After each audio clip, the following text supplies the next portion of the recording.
Dalam menanggapi kondisi saat ini, yaitu kondisi COVID-19, banyak warga yang tidak menerapkan protokol kesehatan seperti tidak mencuci tangan, tidak menjaga jarak, tidak menggunakan masker, dan masih banyak lagi. Padahal kasus COVID-19 sampai saat ini terus bertambah hingga menyebabkan kematian. Berikut ini adalah tanggapan dari Bapak Kepala Dusun Desa Pabean, Kecamatan Tambakboyo, Kabupaten Tuban, terkait pelaksanaan dan inisiatif terhadap lingkungannya untuk mencegah COVID-19.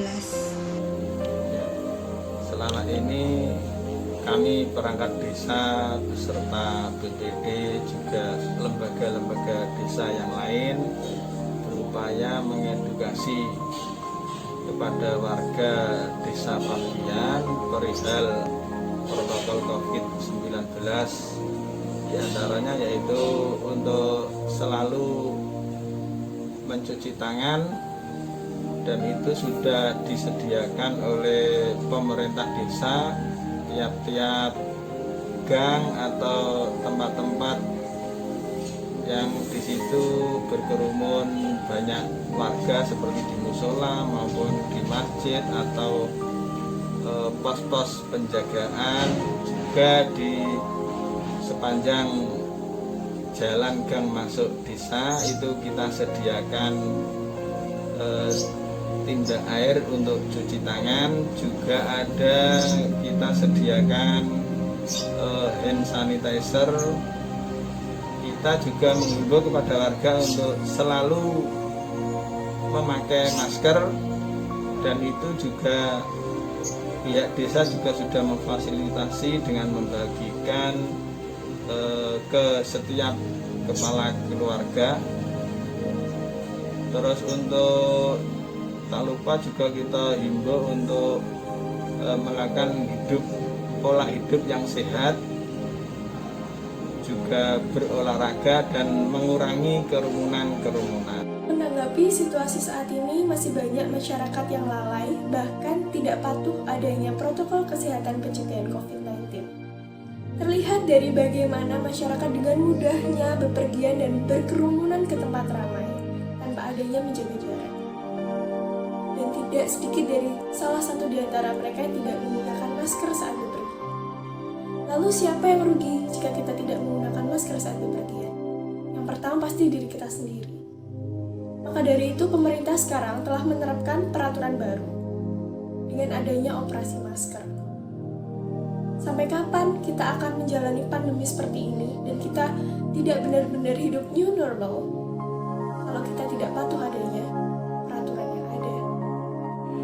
Perkenalkan, saya adalah apoteker dari salah satu apotek yang ada di Jawa Tengah. Nama saya Yulius Susanto. Saya bekerja di salah satu apotek di Cilacap.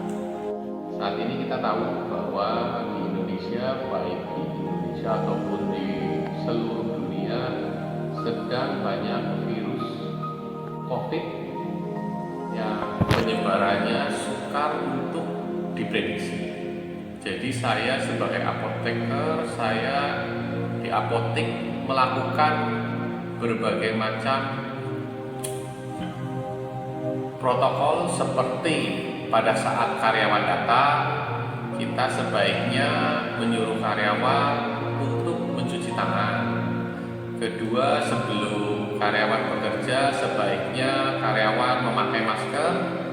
Terus untuk dalam berhubungan dengan pasien, kita harus menyiapkan batasan, yaitu jaga jarak, seperti menaruh kaca di etalase, kemudian memberikan garis atau jarak 1-2 meter supaya pasien tidak langsung berhadapan dengan kita. Ketiga, menyediakan hand sanitizer di etalase apotek, kemudian menyediakan tempat cuci tangan yang kita bisa persiapkan di luar dengan sabun. Kemudian kendala-kendala yang saya hadapi selama ini di apotek, banyaknya pasien yang masih tidak menggunakan masker. Terus pasien yang merasa kesulitan untuk melakukan transaksi. Contohnya karena mereka terbatas dengan kaca, mereka jadi berbicara, kita sukar untuk mendengar. Kedua, mereka seolah-olah itu tidak bisa melakukan konseling dengan lebih tatap muka, tapi memang itu aturan yang kita lakukan. Kemudian untuk masalahnya yang terjadi di apotek, saya tidak bisa melakukan tensi untuk pasien yang ingin tensi, jadi saya alihkan ke puskesmas. Untuk pasien yang ingin mengecek cek kolesterol, cek asam urat, saya alihkan ke puskesmas. Jadi itu yang saya alami di apotek. Dalam kondisi COVID seperti ini, banyak keluhan yang dialami oleh mahasiswa. Permasalahan ini dari adanya sistem pembelajaran secara online. Keluhan yang dialami mahasiswa dalam pembelajaran online ini adalah akses informasi yang terkendala oleh sinyal yang menyebabkan lambatnya mengakses informasi. Siswa terkadang tertinggal dengan informasi akibat dari sinyal yang kurang memadai. Berikut ini adalah tanggapan mahasiswa soal COVID-19. Sampai saat ini, penerapan protokol pencegahan COVID masih dilakukan secara ketat. Hal ini juga memicu permasalahan di antara warga, karena warga tidak bisa beraktivitas dengan normal. Selain itu, ini juga menjadi pemicu permasalahan ekonomi warga, di mana bantuan dari pemerintah itu tidak didapat oleh semua warga yang membutuhkan. Menurut saya, penanganan pemerintah di kota saya itu sudah cukup bagus, di mana di sini sudah melakukan patroli untuk mengurangi orang-orang yang berkumpul di tempat umum. Dilakukan juga pembagian masker terhadap warga yang tidak mendapat masker. Penanganan untuk warga yang berkunjung dari luar kota juga lumayan ketat, seperti dilakukannya karantina selama 2 minggu. Karena di sini saya sebagai mahasiswa, saya merasa pembelajaran secara daring atau online itu sangat tidak efektif. Beberapa faktor yang membuat pembelajaran daring atau online tidak efektif itu seperti dari saya susah mendapat sinyal yang bagus, dan kurangnya interaksi secara langsung dengan teman dan dosen tuh, karena jika melakukan interaksi secara atau pelajaran secara konvensional itu memiliki kelebihan tersendiri, seperti mendapat pembentukan karakter dan lebih memahami materi yang diajarkan itu. Assalamualaikum warahmatullahi wabarakatuh. Menurut opini saya tentang perkembangan COVID saat ini adalah sudah semestinya kita menerapkan protokol kesehatan yang telah dibuat oleh pemerintah demi kebaikan kita semua, agar dengan tujuan semua aktivitas yang ada bisa berjalan dengan semestinya tanpa mengkhawatirkan adanya virus corona. Tetap waspada, gunakan masker saat berpergian, bergegas mandi, dan jangan lupa berganti pakaian. Bicara tentang virus corona, mungkin sebagian dari kita sudah tidak asing lagi dengan istilah tersebut. Virus corona adalah virus yang berasal dari Wuhan, Cina, lalu menyebar ke berbagai negara, dan salah satunya adalah negara Indonesia. Di sini saya menyampaikan opini tentang situasi terkini pelaksanaan protokol kesehatan penjaga COVID saat ini. Mungkin pemerintah juga sudah memberikan himbauan kepada masyarakat tentang memakai masker saat bepergian keluar, menghindari kerumunan atau kegiatan yang melibatkan banyak orang, mencuci tangan dengan sabun dan air mengalir, serta menjaga jarak. Sangat disayangkan jika kita tidak menaati peraturan atau himbauan yang telah pemerintah berikan. Kita lakukan saat kita bepergian keluar rumah.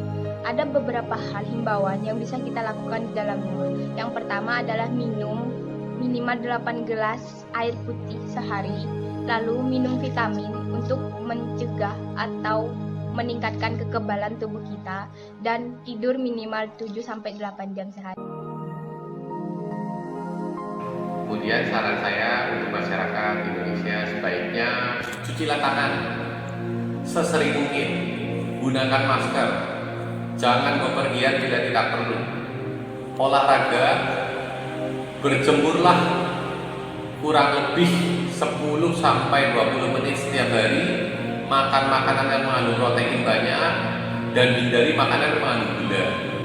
Terus untuk sarannya lagi untuk masyarakat Indonesia, waktu tidur, jangan lupa untuk waktu tidur. Waktu tidur kita minimal yang kita lakukan adalah 7 jam supaya menjaga kondisi tubuh kita itu tetap fit. Terakhir, kita bila perlu menggunakan vitamin. Vitamin itu untuk daya tahan tubuh, vitamin C, itu kita perlu. Jaga kesehatan. Jangan lupa pakai masker ya. Tetap jaga jarak. Jangan lupa memakai masker. Pikiran yang sehat akan membawa hidup kita lebih sehat. Semangat!